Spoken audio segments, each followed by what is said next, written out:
There we go. Can you hear me over there, Coach? Loud and clear. All right, that means we're ready to go. We rocking and rolling, and we are live.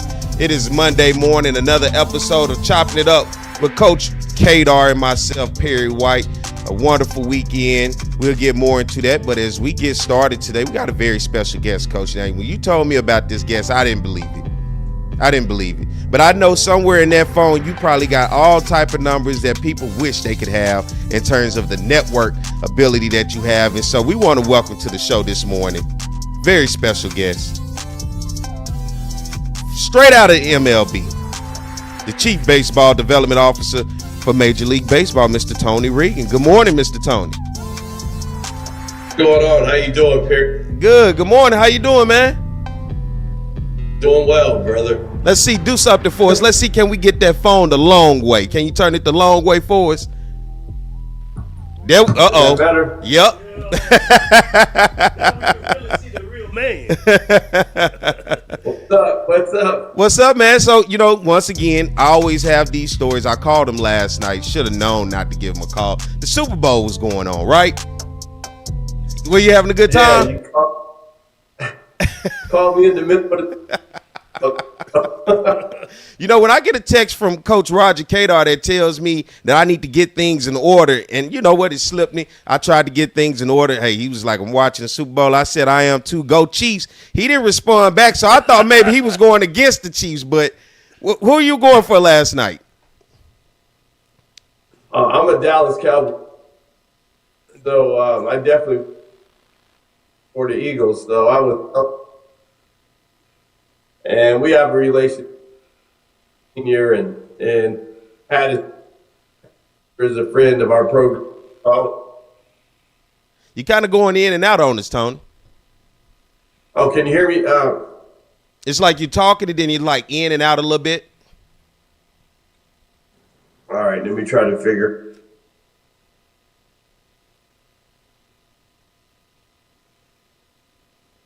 See if we can get it going. Technology sometime he could be your friend, and sometimes we'll try to get Tony back on. But as Tony was talking about, his sound was going in and out. We'll try to get it fixed. I think that may have been from his phone, the way that it was set up, the way that the sound was coming in. But, talk about your relationship with Tony and how you were able to meet him. Well, it's a shame I'm going to talk and he's not on the phone. Obviously, Tony and I go back 10 plus years from working with MLB and me being a part of the Urban Invitation. Mm-hmm. And, just the structure. First, I met him through the fact that we were trying to do something, bring an academy to Baton Rouge. Mm-hmm. And, that was important to try and get one here. Unfortunately, we weren't able to. And then he and I just kept working together on other projects across the country. And so our relationship have grown in that he knows that I have a sincere appreciation for what he's trying to do with MLB, and then with the contacts that I have to try and help grow the game of baseball. That's what he's in the business of. He's at the grassroots level, growing it, getting young ladies and young men involved in playing ball. He's gotten a lot of stuff done for HBCUs also. Really? Oh, he's done a lot. The thing that I was so impressed with him, that in 21, I think they weren't able to play the urban, the Andre Dawson Classic, mm-hmm. which is now what it's called. That was due to COVID. Okay. But he sent each one of those schools a check. Now, that's really a class act. I believe for so. him to do that. Yes, sir. See, nobody else, I think, would have done it, but he did. He rewarded them something for that budget because he knows their situation with their budget. It's a tough situation. Let's get ready to take a break, and when we come back, we'll take a break, and then we come back, and then we'll try to get Tony back on the line so we can have this conversation, because Coach is giving me some information I really want to talk to Tony about in terms of his work with HBCUs, which mean a lot these days, especially when we talk about those institutions being low resource. So let's take a break. We'll be right back, and we'll get Tony on, and we'll keep this conversation going. We'll be right back with more Chopping It Up with Cador.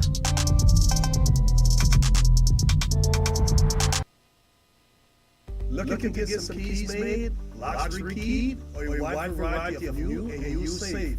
Then look no further than the trusted choice of African Safe & Lock. Conveniently located off of Government Street in Mid-City, Baton Rouge. Trust the expert locksmith at Africa for all of your residential, commercial, and industrial lock and safe needs. Trusted by Baton Rouge and me, Roger Cador, to protect what is yours since 1946. Take your fun full throttle with a single touch. There are places to fly high, swing low, or make the old bell ring. Your targets are in sight. Better your game by playing ball of almost every variety. Need to catch your breath? There's a place for that too. Countless ways to play beyond the swing sets. BRAC, we're more than a playground. It is time to train in your isolation for celebration, to break out and get away. And at Baton Rouge Metro Airport, you'll get away a lot quicker. BTR is way closer, more convenient, with easy parking, check-in at the breeze, and non-stops and short hops to anywhere you want to go. So get back to your life and be quick about it.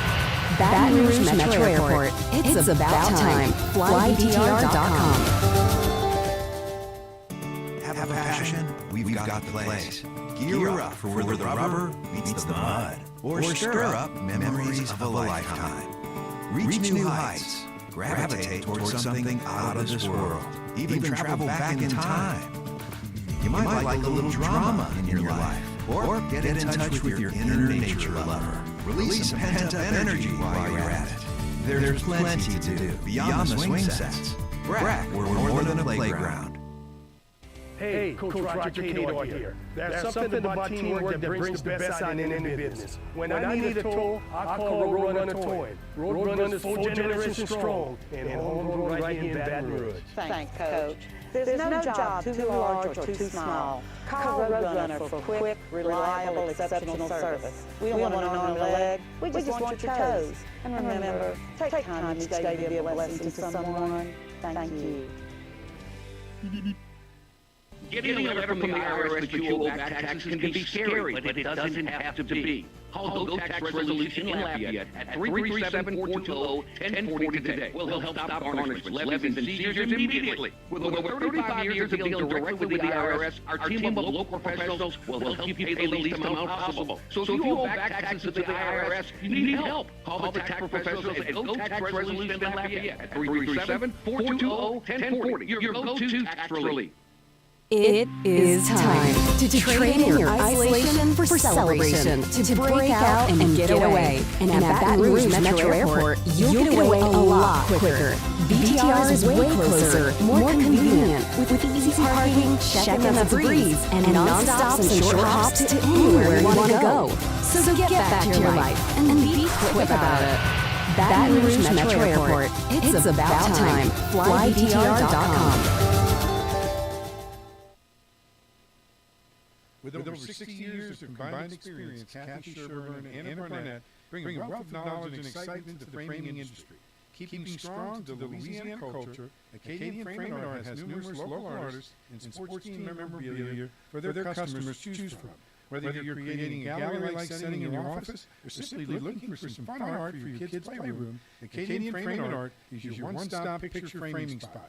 Call 225-927-6129 or go to www.acadianframe.com.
All right, we're back. More Chopping It Up with Cador.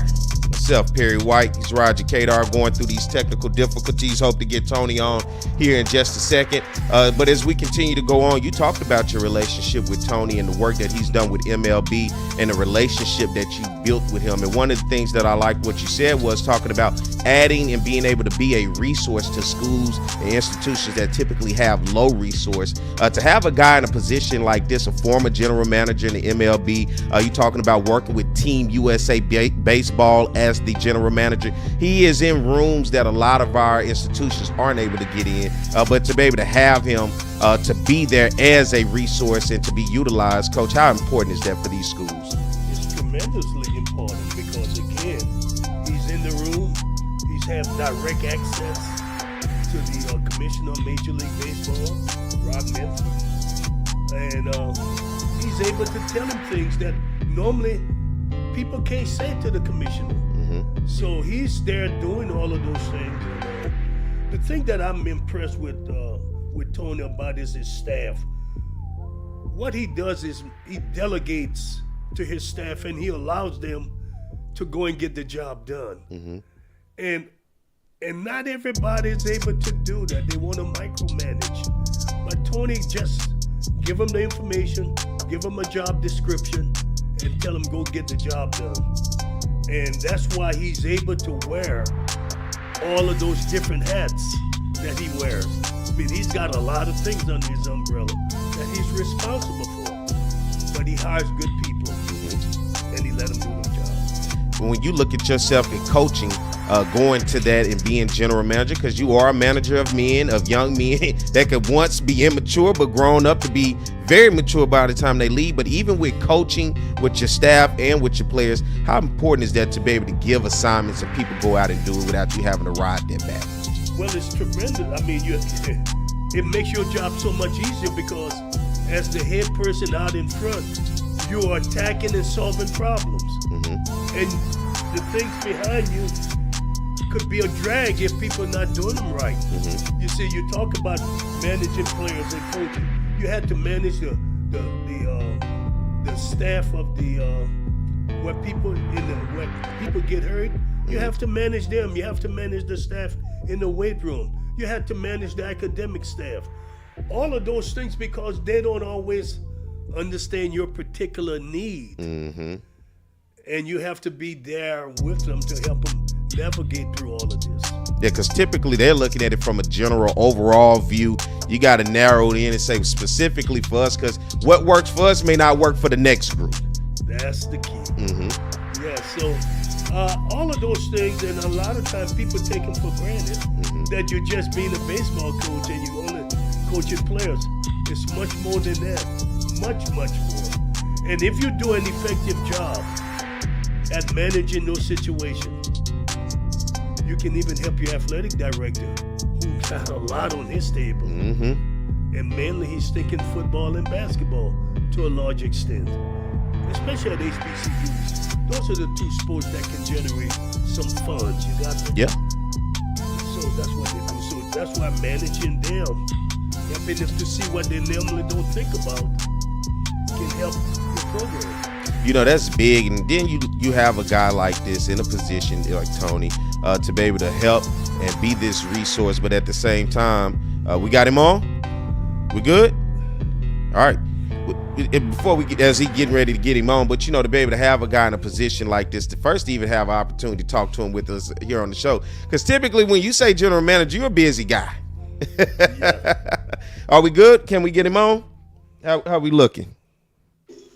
I don't know. Can you guys hear me now? Yes, sir. We can hear you. Loud and clear. All right, cool. There we go. There you go, Tony. Hey. You look better now. You're handsome now. Let's see. Is he okay? There we go. What's going on, Coach? Not too much. How you doing, man? I've said a lot of good things about you, and I'm angry because you didn't get to hear them. Well, can hopefully I repeat? It was all good stuff. Yeah, can I repeat a couple of them, and then I want you to elaborate?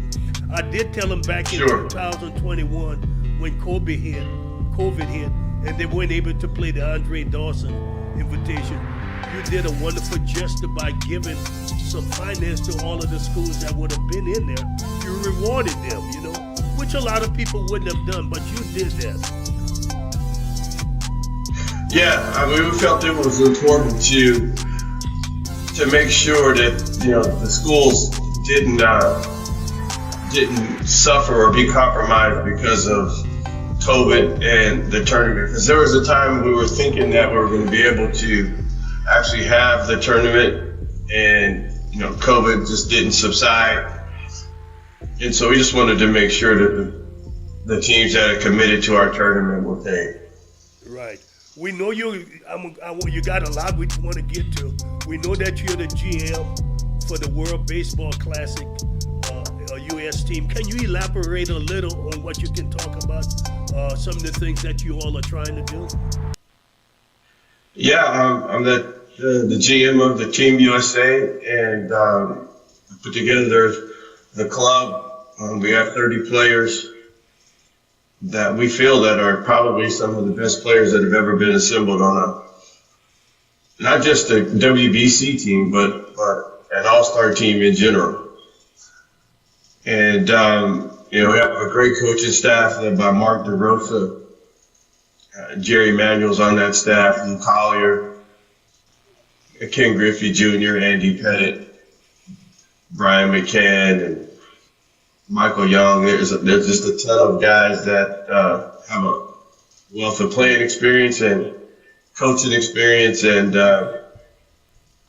are superstars in our game. So we get underway on March 11th, our first game against Great Britain, and we're hopeful that we win the pool and then advance to Miami,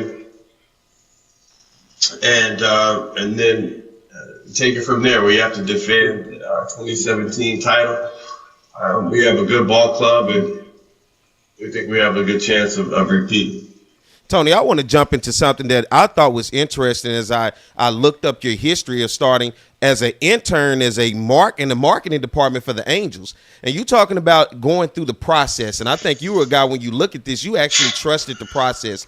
Going from an intern all the way to the general manager, man, that is a remarkable journey. Talk about that journey in which most people may not understand, to start from an intern in marketing to overall running the entire organization. Well, it's a little bit more common now, where guys that didn't play in the major leagues are getting opportunities to lead clubs. But back then, we're talking 30 plus years ago, it wasn't as common. And me being African American, that definitely wasn't common. But I had an opportunity to get the internship with the Angels, and a lot of good folks gave me an opportunity to advance.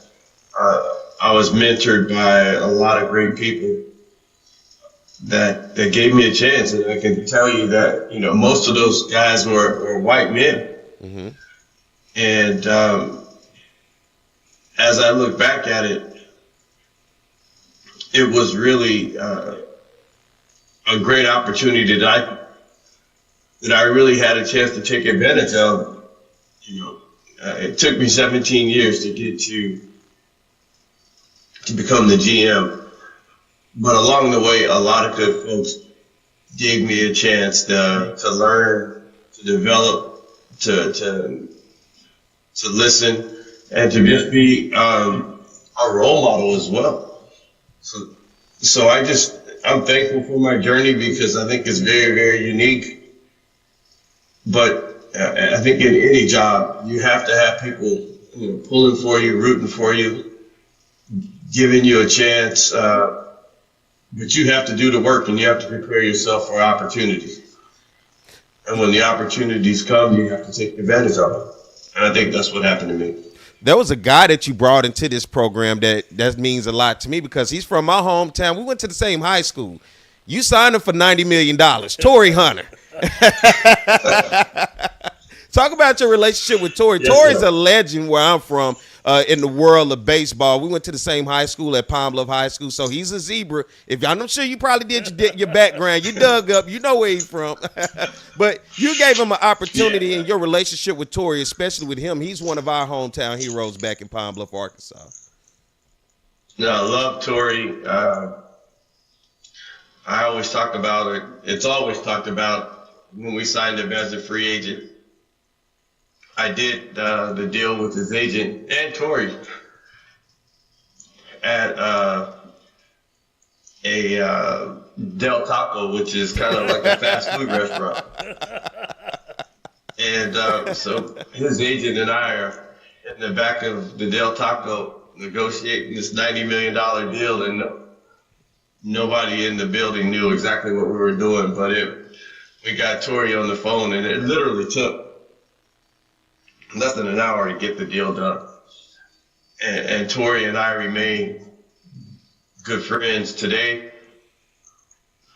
He does a celebrity golf tournament for us every year that benefits the MLB Compton Youth Academy. And so just a solid guy. And obviously a really, really good baseball player. I think he was on the Hall of Fame ballot this year. But even more than that, he's a good human being and passionate about helping people. And, I just appreciate the relationship. Really, really good dude. Why Del Taco? What did you like from there? What number? It had to be a number on the menu, huh? Well, so this deal, the backstory is this deal took place the day before Thanksgiving. And if you know Southern California and the 91 freeway, it's a busy freeway on a Wednesday before Thanksgiving. And so I lived in Orange County, and Torrey's agent, Larry Reynolds, lived in Riverside, which is about a 30-minute drive from where I live.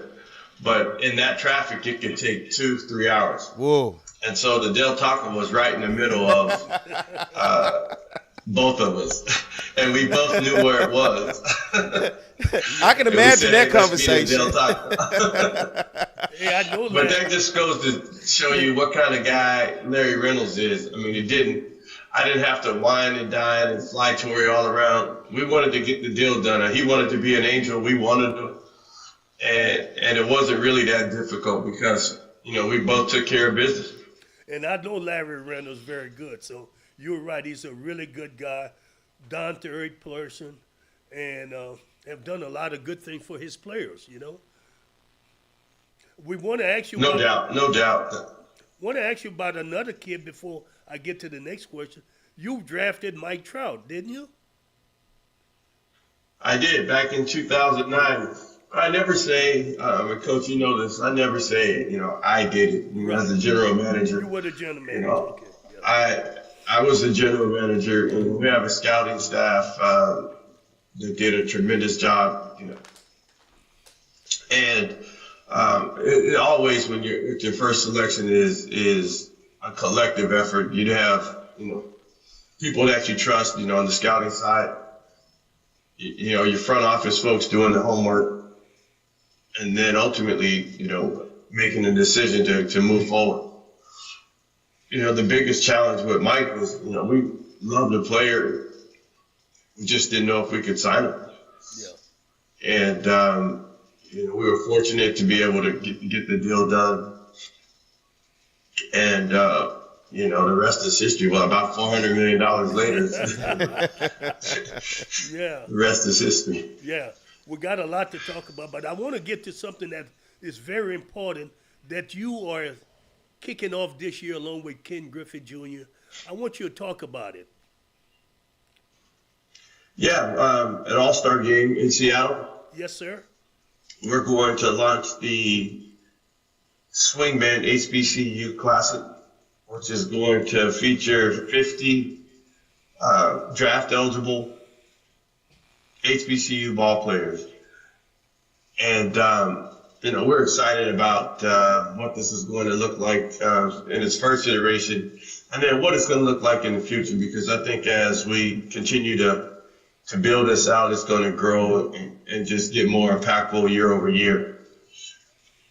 But Junior lent his name to it and was very passionate about being involved with HBCUs and giving HBCU players the same platform that others get. And so we're going to launch it at the All-Star Game, which is our biggest event of the summer. Some say the biggest event of the year, and give those HBCU players that platform to sit in front of scouts. And hopefully, the draft is a couple of days later. A couple of those players will get picked off in the draft and get an opportunity that way. But not only will we, have these guys work out and play, but we want to stay connected to them as well. Because there's opportunities in our game off the field that I think that they could take advantage of. So we have a platform during All-Star Week to allow these kids I shouldn't say kids, these young men, to showcase their skills. And then, if they don't get drafted or if they don't play pro ball, hopefully we can find a place for them in front offices around the league or at the central office in New York. But I think this is a great opportunity, and I can just say this too, which I think is really important, that Major League Baseball Players Association, and the Youth Development Foundation are all teaming up in this effort because we all feel it's important. And Junior is leading the charge, and we're excited. And Coach will be out there and on our selection committee for players. So it's going to be a good time, and year one is going to be awesome. But I'm excited about what lies ahead for this tournament because I think this is going to grow. I shouldn't say tournament, but this game, because I think it's going to grow. And I think it's going to get better. It's going to get better year over year. And, we're looking forward to doing something special in Seattle and then for the future. Hey, if you guys need some help, Perry White's right here to help. All right? Just letting you know, when you talk about HBCUs, I get passionate. I love it. And you went to Cal State Fullerton, right? That's right. Any hard feelings when Coach Cador knocked off your Cal State Fullerton team back in 1987? I hope it's no hard feelings. Well, I got there at 88, so I didn't have that loyalty time. You had heard about it then when you got there. They just finished talking about it the year before. But what I do love what you said is this relationship with MLB and HBCUs. Coach Cador has been talking about it for a long time in terms of the partnership, and it's good to see because I think the great thing about this conversation of hearing you and Coach talk about this is it's no secret that it seems the African-American population love for baseball and the correlation of seeing African-American males playing Major League Baseball just isn't there these days. And so to be able to bring in talent, give this talent an opportunity to be showcased on a huge scale, as you're talking about dealing with work with Ken Griffey Jr., having you guys out there, but giving a platform to low-resource institutions. And a lot of times these guys don't get the opportunity to play on national television, to play in these stadiums and these crowds, and to be able to be seen from this big league perspective as we seen the Cal State Fullertons, the Stanfords, the LSUs, these other schools across the country. So I love the ability to be able to have this. And for you, with HBCUs, what drew you directly to say, you know what, I want to be a part of what you guys are doing down there? Well, I've been in the game for a long time, and we did Major League Baseball did the Urban Invitational in the past, which wasn't, I guess, true focused on HBCUs. But as we transitioned to the Andre Dawson Classic, it became more HBCU focused, and I see the talent there. I see some of the talent that's come from HBCUs, whether you talk about Andre or Ricky Weeks or or Marquise Grissom, those, Marvin Freeman, those guys, and Lou Brock. The talent is there. Sometimes all you need is just you be seen or get the opportunity. And, we hope to create that. And this relationship with HBCUs, I think it's just starting because we have some more ideas that we think we can put together that will help the schools and specifically the baseball programs in the future, whether it be with equipment or facilities or hopefully at some point scholarships. Oh, that's huge. Now, if you guys want to intern, hey, I'll start just like you. I'll start somewhere and get to somewhere one day, all right? I got to start somewhere, but you got to know somebody who's in there, right? That's right.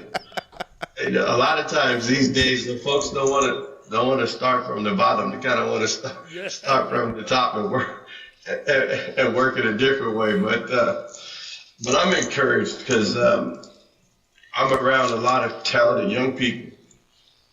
And I think my responsibility as a leader in this space is to groom and cultivate and create opportunities for young people coming up. And, this HBCU All-Star game, the young men and women that work in our office, and just young people in general around the country, it's my responsibility to give back and create opportunities where, in the past, those opportunities may not have existed.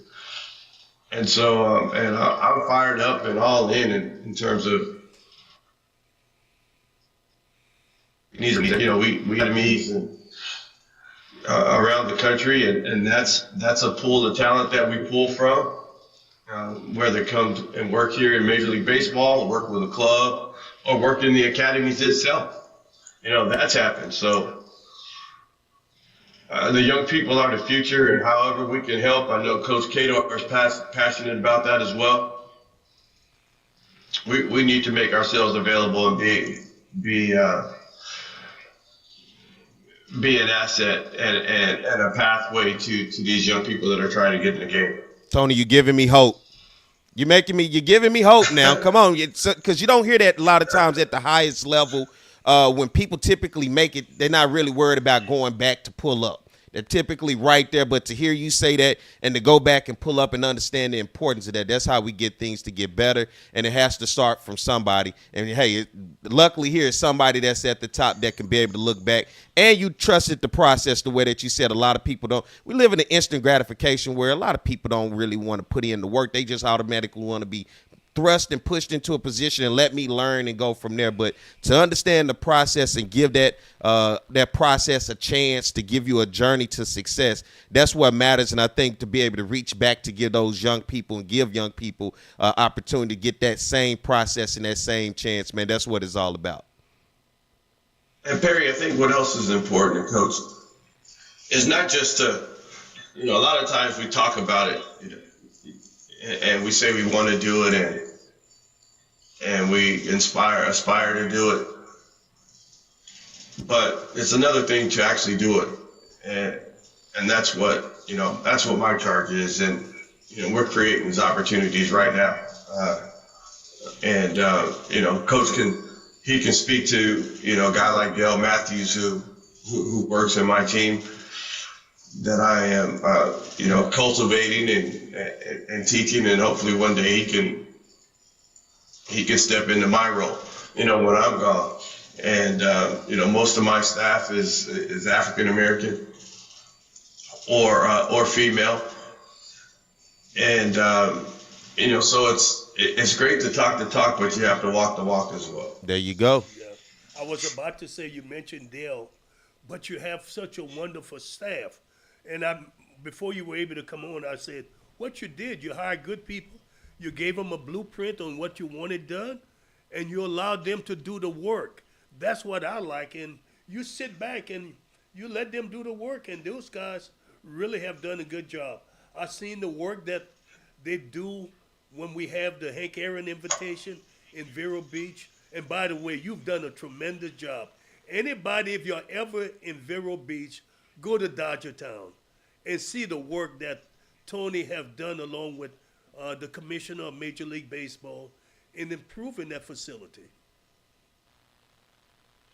Yeah, Coach has been down in the past, and every day I go down probably once a month, and at each month there's a new happening there in terms of revitalizing the facility. It's no longer historic Dodger Town. It's now Jackie Robinson Training Complex. Yes.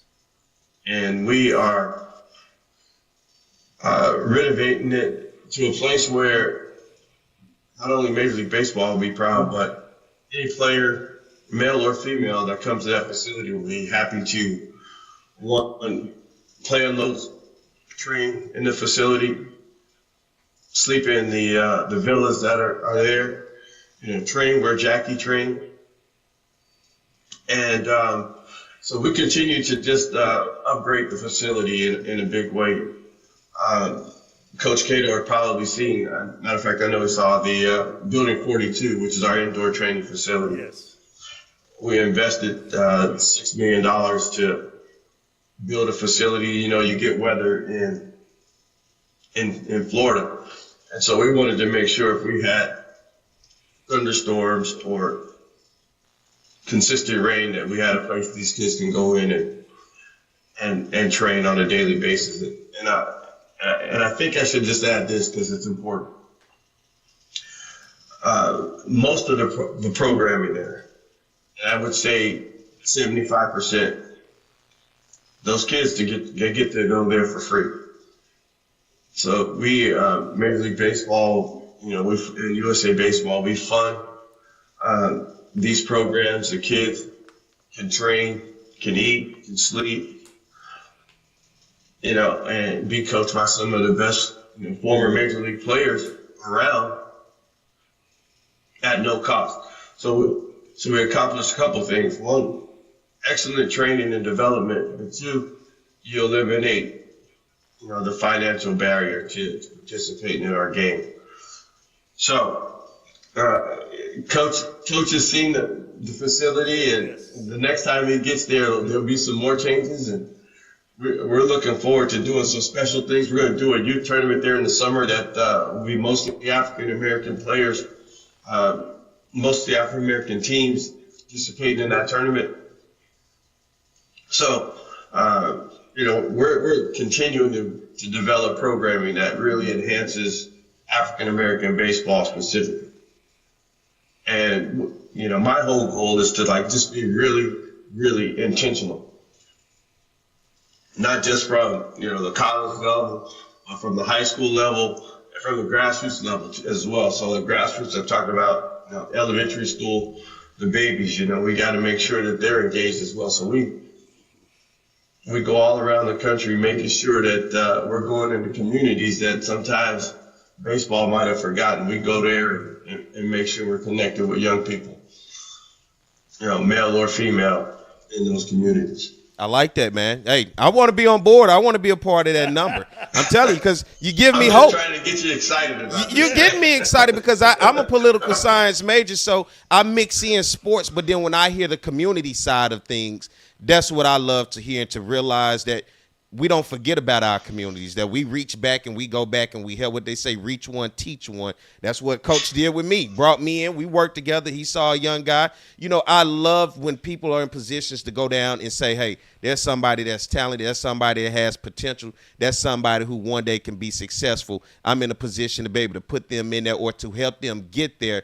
And otherwise, they may not have that door like many others to be able to open up, to be able to get them through there. So that excites me. It does. That's what, as a political science major, that's what I like in terms of mixing the sports and community sides, because it gives hope. And at the end of the day, that's what it's all about. Are you pressed for time, man? You got to get up out of here on us? I know. Yeah, I got a couple more minutes if you need me. Yeah, I know we got that Zoom call at 1 o'clock your time. Yeah. Well, I'm just saying, man, I know you watched the Super Bowl last night. Hey, look, Hey, you gonna make it hang up on And no, I text him. I said, "Go Chiefs." When he didn't respond back, I said, "Man, I don't know if I said the right things." And I got my beads, man. It's Mardi Gras time down here in South Louisiana as well. We might have to send you a king cake or Yeah, something. that's right. But you know what? When the Cowboys get eliminated, and they've been getting eliminated the last 30 years, and I keep thinking they're gonna win every year, but I check out on football, man. Oh, you all the way a Cowboys fan. Oh. For sure.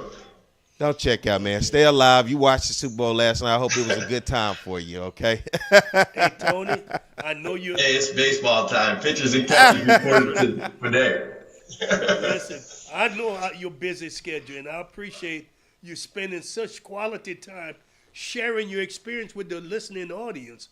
Hopefully they'll learn, and maybe the information you shared with us today will reach their communities, and they could see where they could get more young people involved in the game of baseball.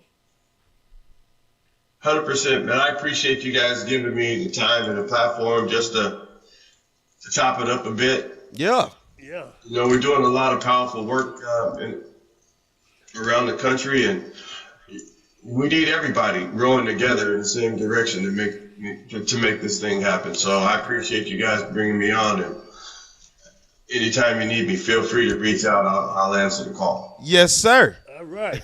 Thanks, Tony. I'll see you in a couple of weeks, I think. All right, man. I appreciate y'all. All right, Tony. Thank you. Yeah. All right, guys, let's get ready to take a break. We got to pay a couple bills. We'll be right back with more Chopping It Up with Cador. All right?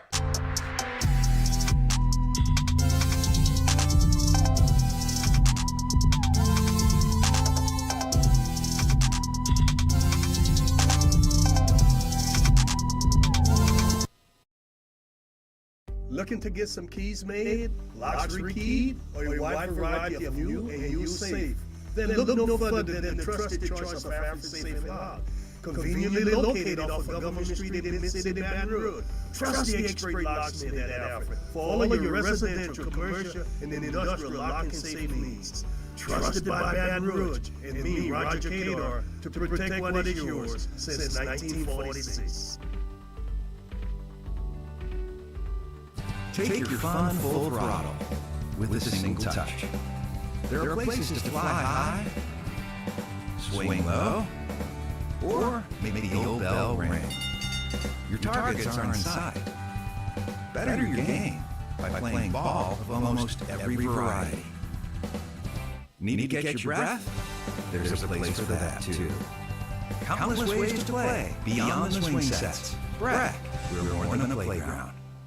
It is time to train in your isolation for celebration, to break out and get away. And at Baton Rouge Metro Airport, you'll get away a lot quicker. BTR is way closer, more convenient, with easy parking, check-in at the breeze, and non-stops and short hops to anywhere you want to go. So get back to your life and be quick about it. Baton Rouge Metro Airport. It's about time. FlyBTR.com. Have a passion? We've got the place. Gear up for where the rubber meets the mud. Or stir up memories of a lifetime. Reach new heights. Gravitate towards something out of this world. Even travel back in time. You might like a little drama in your life. Or get in touch with your inner nature lover. Release some pent-up energy while you're at it. There's plenty to do beyond the swing sets. BRAC, we're more than a playground. Hey, Coach Roger Cador here. There's something about teamwork that brings the best out in any business. When I need a tow, I call Roadrunner Towing. Roadrunner is 4 generations strong and homegrown right here in Baton Rouge. Thanks, Coach. There's no job too large or too small. Call Roadrunner for quick, reliable, exceptional service. We don't want an arm and a leg. We just want your toes. And remember, take time each day to be a blessing to someone. Thank you. Getting a letter from the IRS that you owe back taxes can be scary, but it doesn't have to be. Call Go Tax Resolution in Lafayette at 337-420-1040 today. We'll help stop garnishments, levies, and seizures immediately. With over 35 years of dealing directly with the IRS, our team of local professionals will help you pay the least amount possible. So if you owe back taxes to the IRS, you need help. Call the tax professionals at Go Tax Resolution in Lafayette at 337-420-1040. Your go-to tax relief. It is time to trade in your isolation for celebration, to break out and get away. And at Baton Rouge Metro Airport, you'll get away a lot quicker. BTR is way closer, more convenient, with easy parking, check-in that's a breeze, and non-stops and short hops to anywhere you want to go. So get back to your life and be quick about it. Baton Rouge Metro Airport. It's about time. FlyBTR.com. With over 60 years of combined experience, Kathy Sherburne and Anna Barnett bring a wealth of knowledge and excitement to the framing industry. Keeping strong to the Louisiana culture, Acadian Frame & Art has numerous local artists and sports team memorabilia for their customers to choose from. Whether you're creating a gallery-like setting in your office or simply looking for some fun art for your kids' playroom, Acadian Frame & Art is your one-stop picture framing spot. Call 225-927-6129 or go to www.acadianframe.com.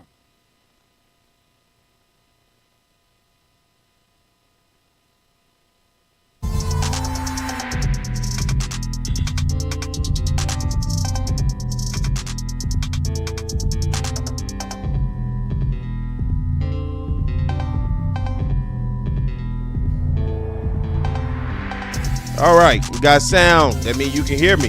And if you can hear my voice, that means you need to subscribe to Chopping It Up with Cador. Right there underneath this, there's a little button. It says subscribe. You hit that button, a little notification. It's a little bell, let you know every time we go live each and every week to be able to catch us, Perry White and Roger Cador, and whatever wonderful guest that decides to want to step in here with us each and every week. Coach, how was your weekend? It was good. Good weekend? Yes, sir. You checked out the Super Bowl last night? Certainly did. Any team beforehand that you were looking at that you thought wanted to win between the Eagles and the Chiefs? Not really. No dog in that fight. No dog in the fight. Okay. But I'm happy it was a really good game. It was played well. And, but I'm happy that Kansas City won in a way that, it more has helped solidify Mahomes' career, his legacy. Mm-hmm.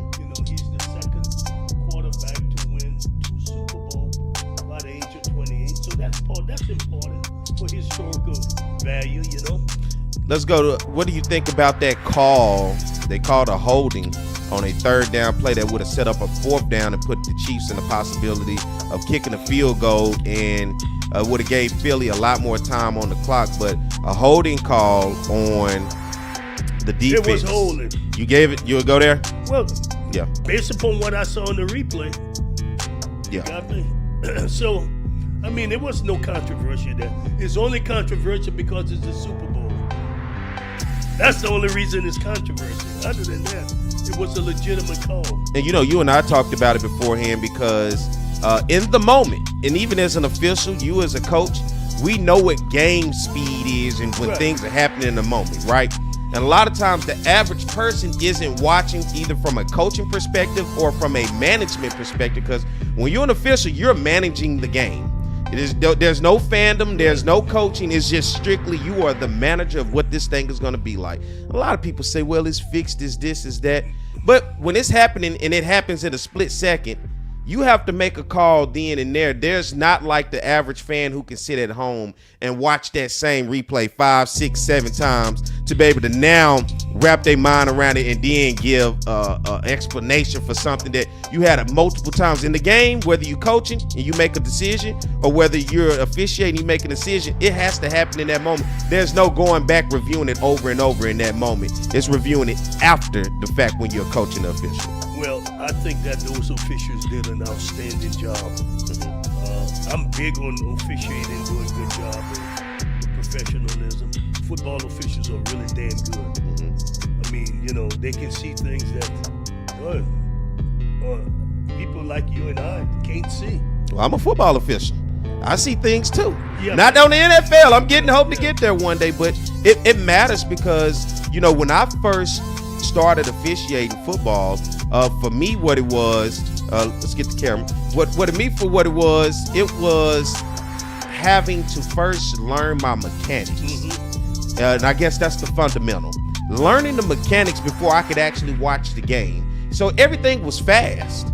Because not only am I worried about the game and what I have to watch, and as an official, you're not watching the game like a fan. The fan watches wherever the ball goes. As an official, you don't watch the ball. You watch your zone.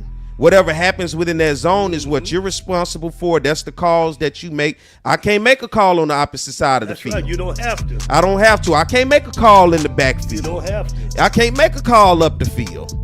I'm supposed to rely on the eyes of the people that are watching these zones. Because you got to watch this, you got to watch that. If I watch the whole thing, I'll miss everything. And so when people a lot of times watch officiating, you're watching the whole field. So you're missing. Your eyes may be able to see the whole screen because you're seeing the TV, but you're not watching specifically what this player is doing on the line of scrimmage. You're not watching specifically what the camera don't catch, what this guy is doing up the field. A lot of people may not even know where the line of scrimmage is to know where a quarterback can't cross to throw the ball. So there's a lot of different perspectives that a lot of times people miss. But for me, when I first started, it was the muscle memory of remembering my mechanics. First, make sure Perry needs to be where he is and where he needs to go and what he's seeing, because it's hard to not watch the game and watch the ball. Yeah. Man, you get caught up in watching that ball all the time because that's the game that you've grown to, the way to watch it as a fan. But then once I got past that, having to learn the muscle memory of the mechanics, everything slowed down. The game was able to come to me because I wasn't worried about where I already knew. Now I'm able to watch and be specifically where I need to be and see what I need to see because the game slowed down. And that's the beauty of learning fundamentals about anything. The game slows down when you're comfortable with doing what you're supposed to do instead of worried about doing what you have to do and the game itself. It slows down once you get the fundamentals. Would you say that, Coach? Oh, 100%, sir. 100%. And that's why those officials in the NFL are able to do such a good job. It's their only work. Got only that some small section that they have to be responsible for. You ever went out and gave a umpire an earful? Oh yes. I mean that's part of it, but I knew that was not. Get it on, Coach. That was not the thing to really do to try and embarrass officials. They're people first. So you got to be careful not to try and embarrass them. Like some people, they made it their chore to go out and embarrass. I was kind to officials. Matter of fact, an umpire wrote me a text on last week, commending me on going into the Hall of Fame. Said, we miss you. Things are different without you. Saying that tells you that I was different with them. I mean, I didn't give them guys a hard time all the time. All the time. There were a few times I did, but for the most part, it was respect. Yeah. I told them when they made good calls. Say, hey, you need to bear down a little on this. See, there was a guy missed a call that cost us a chance to win a championship. And I told him after, I said, man, you need to bear down. You cost us. Don't hurt nobody else, okay, in the future. I didn't get too hard on him. What was the call? Take me down, walk back memory lane. It was a situation where it was a pitch that was strike 3 right there. And he didn't call it. I mean, the pitch was right there. He fletched and couldn't call it. That would have gotten us out of the inning. And we were leading, and the next pitch the guy hits. See, those are the kinds of things, But they miss those kinds. They do miss them. And I just told him, I said, you got to bear down. You can't afford to miss it. Not that pitch. Because it wasn't a situation like an iffy pitch. It was really right there, center, But he fletched. And the guy was a good umpire. So there it is. Not the one that texted you, though, was it? No. I just wanted to make sure. I want to clarify. But you're right about that. You're not the one picking up the base, and tossing it all over the place, and I couldn't do that. I wouldn't be sending that kind of image to my players. I would never do that. A man of young men. I like that. That's being the coach, the leader, and you got to be a leader if you got young people, and they're gonna feed and react off of what you're doing. How's your week looking this week? I'm busy. That's a good thing to say. Yeah, I'm busy this week. I was scheduled to go out of town. I'm scheduled to maybe go to Houston for the Houston Astros invitation. But we're waiting on some calls to see. If not, I'll just go next week to New Orleans for the urban invitation. Andre Dawson. Yeah, go there. And then I'm speaking to, I've got a really good, interesting thing. I'm speaking to a group of elementary school kids on the 28th, I think. That's going to be interesting. And I told the lady, I said, this is going to be a challenging thing for me to try and find 15 minutes that I can talk to them. She said, they'll be just fine. She said, you'll be surprised. You got to hit them with a voice. You got to be loud. You got to, because kids' attention spans, oh, man, you lucky if you can catch them for 30 seconds, more so than 50. So you got to be loud. That's how you draw them back in. They be like, oh. I got to make it. But I want to do it because it's interesting. You did an interesting thing last week. You went to BRCC, Baton Rouge Community College, and spoke to the softball team. What was that like for you? Where it wasn't a baseball team, but a room full of young ladies playing softball. First time I've ever spoken to a softball team, all ladies. And I was impressed how they gave me their attention. I mean, they gave me the attention that we went on for almost an hour. That's really amazing how attentive they were because they wanted to learn something. They thought I had something that I could teach them, so I was very pleased with that. You know what they went out and did the next day? They swept Hines Community College, beat them both. They're at 7-3, their best start in school history. Really? Yes, sir. So I'm going to have to drag you out there. We're going to have to go check out a game and support the young ladies. You spoke to them, and you're right. They were attentive for about an hour, but right now they have their best start in school history. So those young ladies, that's why they were soaking that in. That was something that they wanted to learn that's going to continue to help them on this journey of the success that they're having so far at BRCC. Shout out to Coach Mark Swift for allowing Coach Cador to come in and talk to his team. And guess what? I think we've reached the end of our time. It is getting about time for me to go get something to eat. Coach, I don't know what you getting something to eat. You taking a nap? Or do you do naps? Yeah, I do nap. But today I've got a 12 o'clock Zoom call with MLB. So busy man. That phone of his, you never know what kind of number you can get out of that thing, man. You got an old school. You used to have a Rolodex back in the day? Yes, I did. I did. We're going to save that conversation for another day because I want to talk to you about that Rolodex. And how hard was it for you to let that thing go, to move over to the new age? I'm sure there's a story behind that one. But we're scheduled to have Bob Kendrick, president of the Negro League Museum next week. That is awesome because it is Black History Month. There's some history in the Negro League that needs to be told that a lot of people often forget or simply don't know. And I think that'll be good for us to be able to put that message and let them know our history and the legacy that often gets overlooked of a lot of guys that were tremendously great at what they did when it came to baseball in the African-American community. All right, hit that subscribe button. We're about to get ready to get out of here. Of course, I'm Perry White. He's Roger Cador. We're here each and every Monday. And guess what? Hit that subscribe button. I'm not going to let you out of here without telling you, hit that subscribe button, all right? Let's get it on Coach as he get us out of here. Hey, we'll see you guys next week. Happy Mardi Gras to y'all.